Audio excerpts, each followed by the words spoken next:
கோவிலில் இறைவனை தரிசிக்கும் போது தற்செயலாக பூ விழுவது அல்லது பிரசாதமாக பூ கிடைப்பது ஒரு மகத்தான தெய்வீக சமிக்ஞையாக கருதப்படுகிறது. கோயிலில் வழிபாடு செய்து தரிசனம் முடிந்த பின் அனைவருக்கும் அர்ச்சகர் பிரசாதம் வழங்குவது வழக்கமாக நடப்பதுதான். விபூதி, குங்குமம், தீர்த்தம், பூ போன்ற பிரசாதங்கள் கோவிலுக்கு செல்லும் அனைவருக்கும் கொடுப்பார்கள் தான். ஆனால் கோவிலில் இறைவனை மனதார வழிபட்டு முடித்த பிறகு மற்றவர்களுக்கு இல்லாமல் உங்களுக்கு மட்டும் பூ கிடைக்கிறது.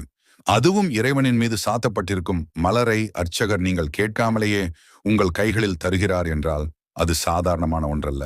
ஒரு சிலருக்கு இந்த அனுபவம் கிடைத்திருக்கும். எதிர்பார்த்து காத்திருந்து அர்ச்சகரிடம் கேட்டும் கூட சில சமயங்கள் பூ கிடைக்காது. ஆனால் ஒருவருக்கு அவர் கேட்காமல் நினைக்காமல் இருக்கும் சமயத்தில் பூ கிடைக்கும். அப்படி கிடைக்கும் போது மனதில் மகிழ்ச்சியும் மெய்சிலிர்ப்பும் ஏற்பட்டிருக்கும். இவ்வாறு உங்களுக்கு பூ கிடைப்பதற்கு என்ன அர்த்தம், அப்படி கிடைத்தால் என்ன பலன் கிடைக்கும் என்பதை தெரிந்து கொள்ளலாம்.